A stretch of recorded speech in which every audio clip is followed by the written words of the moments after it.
Malayali masters സംസ്ഥാന കായികമേള 3-4 തീയതികളിൽ നെടുങ്കണ്ടത്ത് നടക്കും. 14 ജില്ലകളിൽ നിന്നായി 1200-ൽ പരം പുരുഷ വനിതാ താരങ്ങൾ കായികമേളയിൽ പങ്കെടുക്കും. മേളയുടെ ഒരുക്കങ്ങൾ പൂർത്തിയായതായി ഭാരവാഹികൾ പറഞ്ഞു. മലയാളി മാസ്റ്റേഴ്സ് സംസ്ഥാന കായികമേള 3-4 തീയതികളിൽ നെടുങ്കണ്ടം പഞ്ചായത്ത് സിന്തറ്റിക് ട്രാക്ക് സ്റ്റേഡിയത്തിൽ നടക്കും. 14 ജില്ലകളിൽ നിന്നായി 1200-ൽ പരം പുരുഷ വനിതാ കായിക താരങ്ങൾ കായികമേളയിൽ പങ്കെടുക്കും. 30 മുതൽ 90 വയസ്സ് വരെ പ്രായമുള്ളവർ 5 വയസ്സ് ഇടപെട്ടുള്ള വിവിധ കാറ്റഗറികളിൽ മത്സരിക്കും. ഇടുക്കി ജില്ലയിൽ ആദ്യമായിട്ടാണ് ഇങ്ങനൊരു കായികമേളയ്ക്ക് ആരംഭം കുറിക്കാൻ പോകുന്നത്.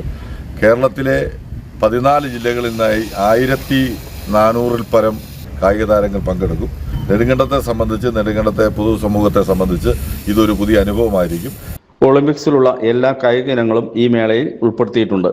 ജോലി ലഭിച്ച ശേഷമോ 30 വയസ്സ് കഴിഞ്ഞ ശേഷമോ കായിക ജീവിതം അവസാനിപ്പിക്കുന്നവരാണ് മിക്കവരും. ഇവരെ കായിക രംഗത്തേക്ക് മടക്കിക്കൊണ്ടുവരുന്നതും വ്യായാമം ഒരു ശീലമാക്കി മാറ്റുന്നതും ലക്ഷ്യമിട്ടാണ് ഇത്തരത്തിലുള്ള കായിക മേളകൾ സംഘടിപ്പിക്കുന്നത്. ഇതൊരു പുതിയ ഒരു കായിക സംസ്കാരം വളർത്തിയെടുക്കുന്നതിൻ്റെ ഭാഗമായിട്ടാണ് ഇത്തരത്തിലെ കായിക മേള ഞങ്ങൾ സംഘടിപ്പിക്കുന്നത്. 30 വയസ്സ് മുതൽ 90 വയസ്സ് വരെയുള്ള പുരുഷ വനിതാ കായിക താരങ്ങളെ അണിനിർത്തിക്കൊണ്ടാണ് മാസ്റ്റേഴ്സ് അത്ലറ്റിക് ഫെഡറേഷൻ്റെ ആഭിമുഖ്യത്തിൽ ഈ കായിക മേള നടത്തപ്പെടുന്നത്. 84-കാരനായ പിറവം മുൻ MLA MJ ജേക്കബ്, 87-കാരനായ MS ജോസഫ് തുടങ്ങിയവർ മത്സരത്തിൽ പങ്കെടുക്കും. ദേശീയ മീറ്റ് 28 മുതൽ ഫെബ്രുവരി 1 വരെ തിരുവനന്തപുരത്താണ് നടക്കുന്നത്. 3-ാം തീയതി രാവിലെ മണി MLA മീറ്റ് ഉദ്ഘാടനം ചെയ്യും.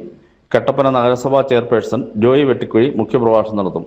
കായികമേളയുടെ ഒരുക്കങ്ങൾ പൂർത്തിയായതായി organising secretary Joy Anithottam, general convener advocate MN Gopi, Ranjith Maliyil, Sibichan Thomas, Sebastian Thomas, Sunny Valavanal, Robin Chakkala, Robin George, Babu Pulickal, KR Ramendran, Saiju Cherian എന്നിവർ പറഞ്ഞു.